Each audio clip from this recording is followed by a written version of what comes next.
भाई और बहनों, आज हम एक छोटा सा संकल्प और लेंगे। वो संकल्प लेकर हम अपने परमपिता परमेश्वर जी को ये विश्वास दिलाएंगे कि हम केवल अपने गुरुदेव भगवान के प्रति ही समर्पित हैं और रहेंगे। भाई और बहनों, अक्सर छोटी छोटी समस्या आ जाने पर, छोटे छोटे काम बिगड़ते हुए दिखाई देने पर हम लोग भयभीत हो जाते हैं, डर जाते हैं। जैसे छोटा सा उदाहरण, आपका किसी बैंक में कोई खाता है और अचानक से आपके खाते को बैंक वालों ने बंद कर दिया। उसमें आपके 10-20 हज़ार या 50 हज़ार रुपये पड़े हुए हैं। आपको किसी प्रकार की वेरिफिकेशन के लिए बोला जाता है, कोई डॉक्यूमेंट्स वगैरह देने के लिए कहा जाता है, या फिर आपकी बहुत सारी कोशिशों के बावजूद आपका जो अकाउंट है ओपन नहीं हो पा रहा है।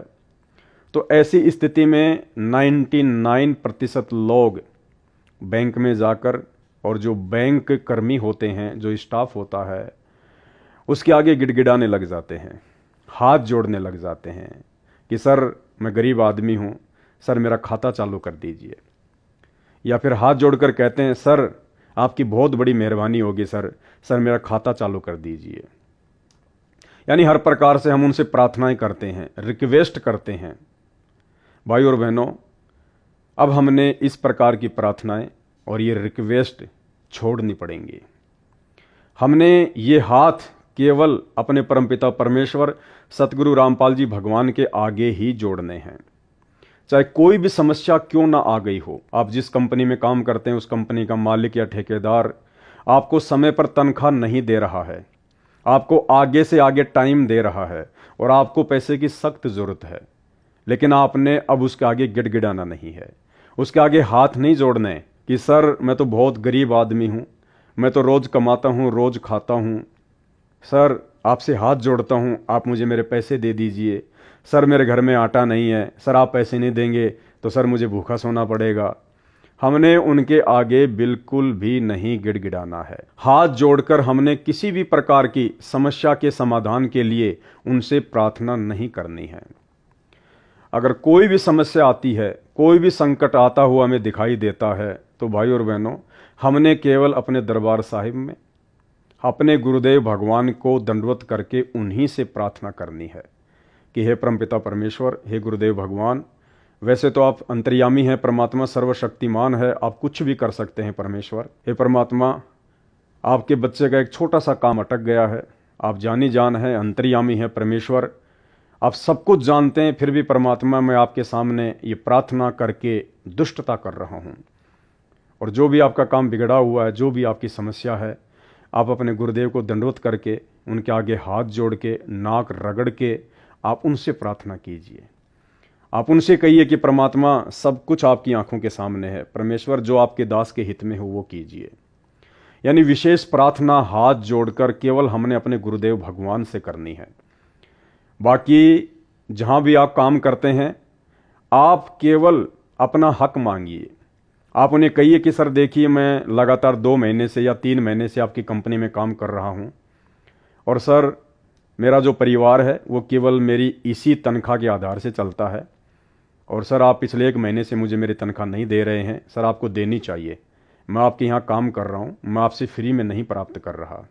यदि आप नहीं देंगे तो फिर मुझे कोई दूसरा रास्ता देखना पड़ेगा। दूसरा रास्ता यानी मुझे यहाँ से काम छोड़ के कहीं और जाना पड़ेगा। लड़ाई झगड़ा हमारा मार्ग नहीं है। गाली गलौज करना ये संत रामपाल जी के भक्तों का मार्ग नहीं है। मन मुटाव करना, ईर्ष्या करना, ये संत रामपाल जी के भक्ति मार्ग में नहीं है। आप प्यार प्रेम से उस ठेकेदार से, उस कंपनी के मालिक से, मैनेजर से यही कहिए कि सर मैंने काम किया है और आपकी जिम्मेदारी बनती है कि काम के बदले आप मुझे मेरी तनख्वाह दें। आपने हाथ नहीं जोड़ने, अपना जो हक है वो मांगना है, प्रेम से मांगना है, एक सभ्यता के साथ में मांगना है। हमने ना उसको ये शो करना है कि मैं भयभीत सा हो रहा हूँ, यदि मुझे पैसा नहीं मिलेगा तो बस मैं तो मर ही जाऊँगा, मेरा तो परिवार ही बर्बाद हो जाएगा। गिड़गिड़ाना नहीं है, किसी प्रकार की कोई रिक्वेस्ट नहीं करनी है। आपका जो हक है, आपने काम किया है, मेहनत की है, उस आधार से आपने अपना हक मांगना है। बाकी हाथ जोड़ के प्रार्थना नहीं करनी, नहीं गिड़गिड़ाना कि सर मैं आपसे हाथ जोड़ता हूँ, सर आप मेरे पैसे दे दीजिए, सर मैं बर्बाद हो जाऊँगा, सर मेरे बच्चे क्या खाएंगे। इस प्रकार की प्रार्थनाएं यदि हम जगत वालों से करेंगे, काम चाहे छोटा बिगड़ता दिखाई दे या बड़ा बिगड़ता हुआ दिखाई दे, ये प्रार्थना सबसे पहले हम अपने गुरुदेव भगवान से करेंगे। अगर गिड़गिड़ाना भी है, रोना भी है, तो अपने गुरुदेव के आगे, जगत वालों के सामने जाकर केवल हमने अपना हक मांगना है। जब तक वो नहीं देता है, मांगते रहना है प्रेम पूर्वक। यदि हमारी मेहनत का पैसा होगा, ईमानदारी का पैसा होगा, तो परमात्मा कहते हैं कि तुम्हारे हक को कोई नहीं खा सकता, देर सवेर जरूर देगा।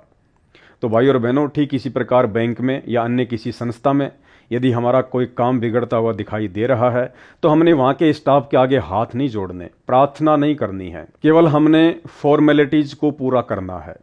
बैंक की जो भी फॉर्मेलिटी है, आपने कोई फॉर्म भरना है, आपने बैंक में कोई डॉक्यूमेंट्स वगैरह सबमिट करना है, या अन्य किसी प्रकार की कोई जानकारी जो बैंक आपसे मांगता है, केवल आपने वो जानकारियाँ देनी है और उनसे कहना है कि सर मैं आपका कस्टमर हूँ और आपको चाहिए कि आप जल्दी से जल्दी मेरे खाते को ओपन करें। आपके द्वारा जितनी भी फॉर्मेलिटीज़ थी सब मैंने पूरी कर दी हैं। अब मैं आपसे यही कहूँगा कि आप जितना जल्दी हो सके आप मेरे खाते को चालू कीजिएगा। हाथ नहीं जोड़ने, गिड़गिड़ाना नहीं है। कोई भी संस्था हो, कोई भी कंपनी हो, कोई भी फैक्ट्री हो, या अचानक से हमें पैसों की ज़रूरत पड़ जाए, तो हमने एडवांस के लिए हाथ नहीं जोड़ने कि सर आप मुझे एडवांस दे दीजिए, सर मेरा काम बिगड़ रहा है। नहीं, आप उनसे कह सकते हैं कि सर मेरे ऊपर थोड़ी सी ऐसी कोई समस्या आई हुई है और मैं आपसे कुछ एडवांस उधार पैसे लेना चाहता हूं, अगर आप उचित समझें तो आप मुझे दे दीजिएगा। अगर वो देता है तो बहुत अच्छी बात है, क्योंकि आपकी मेहनत का पैसा है। यदि नहीं देता है तो फिर आपने गिड़गिड़ाना नहीं है, हाथ जोड़ के प्रार्थना नहीं करनी है। हर प्रकार की समस्याओं के समाधान के लिए, निराकरण के लिए प्रार्थना, रिक्वेस्ट, रोना धोना, गिड़गिड़ाना केवल अपने गुरुदेव भगवान के आगे। भले आपकी जान क्यों ना जा रही है, भले आपका सब कुछ दांव पे क्यों ना लगता हुआ दिखाई दे रहा है, अब इससे बड़ी समस्या तो नहीं हो सकती ना। ऐसे समय में भी हमने जगत का भिखारी नहीं बनना, जगत के आगे हाथ नहीं जोड़ने, केवल अपने गुरुदेव भगवान के आगे ही रोना धोना, गिड़गिड़ाना, प्रार्थना करना, जो भी आपने करना है अपने गुरुदेव के चरणों में कीजिएगा, क्योंकि हर समस्या का समाधान केवल गुरुदेव भगवान के पास है। अगर वो जगत वालों के आगे रोने धोने, गिड़गिड़ाने से अगर आपको लगता है कि मेरा काम बन गया या बन जाएगा, तो ये आपकी गलतफहमी है। वो काम भी परमात्मा के आशीर्वाद से ही बनेगा, परमात्मा की रजा होगी तो ही बनेगा। अन्यथा आप जी कितना रो लीजिए, धो लीजिए, अगर परमेश्वर नहीं चाहेंगे तो जगत के आगे रोने से आपका 1% काम भी नहीं बनने वाला है। हाँ, जगत वालों से हम हाथ जोड़ के रिक्वेस्ट कर सकते हैं, लेकिन किस चीज के लिए? केवल गुरुदेव के सत्संग सुनने के लिए, गुरुदेव के प्रवचन सुनने के लिए, गुरुदेव की शरण में आने के लिए हम उनसे प्रार्थना कर सकते हैं, उनके आगे हाथ जोड़ सकते हैं कि सर जब भी आपको समय मिले मेरे पूज्य गुरुदेव भगवान सतगुरु रामपाल जी के सत्संग अवश्य सुनिए। इस प्रकार की प्रार्थनाएं हम उनसे कर सकते हैं। इसके अलावा यदि हम किसी से कोई सच्चाई बोलते हैं तो भी हम उनके आगे हाथ जोड़ सकते हैं। हमें किसी का अभिवादन करना है, राम राम करना है, नमस्कार कहना है, उसके लिए हम किसी के आगे भी झुक के नमस्कार कर सकते हैं। सत साहेब, राम राम, नमस्कार, इस प्रकार से अभिवादन कर सकते हैं। लेकिन अपनी समस्याओं के समाधान के लिए या किसी वस्तु की आवश्यकता के लिए हमने किसी के आगे ना झुकना है, ना हाथ जोड़ने हैं, ना कोई रिक्वेस्ट करनी है। ये परमात्मा ने दास को प्रेरणा की और परमात्मा की प्रेरणा आधार से दास ने इस वीडियो के माध्यम से आप भगत भाई बहनों के सामने रख दी है। अब इस बात पे आप कितना अमल करेंगे, कितना नहीं करेंगे, या यूं ही दुनिया के भिखारी बन के या दुनिया के आगे हाथ जोड़ जोड़ के दुनिया के ही आप जी याचक बने रहेंगे, ये अब आप भाई बहनों के ऊपर निर्भर करता है। तो भाई और बहनों, बहुत बड़ी दया है गुरुदेव भगवान की। परमात्मा ने अपनी लाखों की संगत में से, करोड़ों की संगत में से अपने हीरे मोती लाल सत्सेवकों को छांटकर साध संगति से जोड़ दिया है। हर प्रकार से परमात्मा पूर्ण मोक्ष प्राप्ति करवाने के लिए हमें छोटी से छोटी, बड़ी से बड़ी बात से अवगत करवाते रहते हैं। हमारी हर प्रकार की शंकाओं का परमात्मा समाधान करवाते हैं, ताकि हम मर्यादाओं को तोड़कर अपने गुरुदेव को नाराज ना कर दें, हम भक्ति मार्ग से परमात्मा से दूर ना हो जाएं, किसी भी प्रकार से अब काल को मौका ना दें, ताकि हम इस भक्ति और भगवान से दूर हो सकें।